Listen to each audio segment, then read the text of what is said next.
Baiklah Bapak Ibu yang dirahmati Allah, saya kembalikan sekarang ke Tanah Haram, ke kota Mekah Al-Mukarramah. Artinya Bapak Ibu, walaupun sholatnya di hotel, yang penting sholatnya berjemaah itu sama pahalanya dengan kita melaksanakan sholat di Masjidil Haram. Tapi kalau sehat, kita harus pergi ke Tanah Haram, jangan sholat di hotel. Kecuali mungkin ada panas, ada ubur-ubur yang lainnya, maka boleh sholat di hotel. Yang penting berjamaah, sama mendapatkan 100.000, ya. Bukan hanya sholatnya yang dilipat ganda oleh Allah Subhanahu wa Ta'ala, akan tetapi kebaikan kita yang dilakukan oleh kita di Tanah Haram seperti apa? Satu, seperti memberi sedekah kepada burung yang ada di Tanah Haram. Sudahkah Bapak Ibu memberi sedekah, membeli makanan burung? Sudah? Walaupun di hotel sama, semua ada burung, nah tolong dikasih makanan. Beli paling mahal itu 5 rial, 5 rial, ataupun ada yang bawa sendiri, gak apa-apa, sama itu. Yang kedua, ataupun kita memberi sedekah kepada siapa yang kita berikan sedekah kita, walaupun 1 rial, 2 rial, yaitu diberikan kepada pembersih Tanah Haram yang memang mereka bukan menunggu pemberian dari kita, mereka memang bekerja lillahi ta'ala. Kalau saya memberikan kepada orang yang bekerja, yang betul kerja. Kalau yang memang menunggu pemberian kita, biasanya saya dilewati, bukan nggak mau, dilewati lah. Nah, yang kedua yaitu kita harus memberi sedekah kita, walaupun 1 rial, 2 rial, 3 rial, kalau ikhlas 5 rial, kalau ikhlas ya, kalau enggak 1 rial saja, 2 rial gitu. Itu dilipat ganda oleh Allah Subhanahu wa Ta'ala, sama dengan melaksanakan ibadah, sama dengan melaksanakan sholat di Tanah Haram.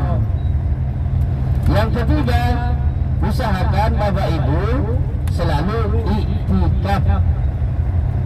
Selalu iktikaf artinya berdiam diri di Masjidil Haram sambil berzikir, baca sholawat, baca istighfar, baca kalimat tauhid, baca Al-Quran.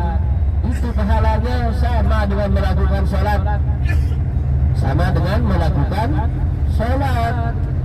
Artinya ibadah kita, kebaikan kita yang dilakukan oleh kita di Tanah Haram itu pahalanya dilipat ganda oleh Allah Subhanahu wa Ta'ala. Yang terakhir, saya memberikan informasi kepada Bapak Ibu, kita sebelum kita meninggalkan kota Mekah Al-Mukarramah, agar kita punya kenang-kenangan nanti setelah Bapak Ibu pulang ke Indonesia. Apa kenang-kenangan tersebut? Yaitu harus kita mewakafkan Al-Quran, ditaruh di Masjidil Haram. Jadi kenang-kenangan kita harus kita memberi Al-Quran, diwakafkan di Masjidil Haram. Tapi jangan salah beli. Jangan salah beli, jangan beli Al-Quran yang dijual di jalan harganya murah, 20 rial, kadang-kadang 15 rial, 25 rial, itu memang murah. Itu bukan wakaf Al-Quran yang ditaruh oleh kita ke Masjidil Haram. Nanti kalau Bapak Ibu naruh Quran itu, kalau kelihatan petugas pembersih Masjidil Haram, nanti itu akan dikeluarkan.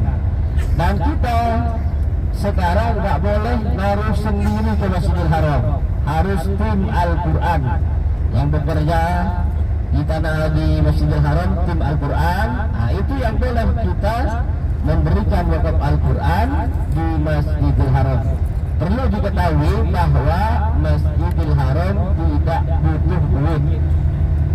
Masjidil Haram tidak butuh duit, karena Masjidil Haram sudah kaya, Arab Saudi sudah kaya, gak perlu dana dari kita semua. Yang perlu yaitu hanya wakaf Al-Quran, percetakan kerajaan Madinah yang sudah resmi ditandatangani oleh Raja Arab. Rajanya sekarang Salman bin Abdul Aziz. Kalau ada tanda tangan dari beliau, baru itu diwakafkan di Masjidil Haram di kota Mekah Al-Mukarramah. Baiklah Bapak Ibu yang dirahmati Allah, jadi kita usahakan wakaf Al-Quran itu, usahakan sebelum kita meninggalkan tanah haram. Tapi harganya mahal Pak, harganya 100.000 rupiah ataupun uang Arab Saudi 50 rial. 50 rial kan jauh beda dengan Al-Quran yang dijual di jalan, harganya 20 ataupun kadang-kadang ada yang 25, ada yang 15. Itu beda, bukan wakaf Al-Quran yang diletakkan oleh para jemaah haji ataupun jemaah umrah yang ditaruh di Masjidil Haram. Jadi kalau misalkan nanti Bapak Ibu ada yang mau wakaf Al-Quran, tolong dikumpulkan duitnya. Niatnya untuk siapa? Untuk keluarga kita, abah kita yang sudah meninggal, ibu kita yang sudah meninggal, anak kita yang sudah meninggal, ataupun yang masih hidup juga boleh diwakafkan yang ditaruh di Masjidil Haram. Boleh, yang hidup boleh.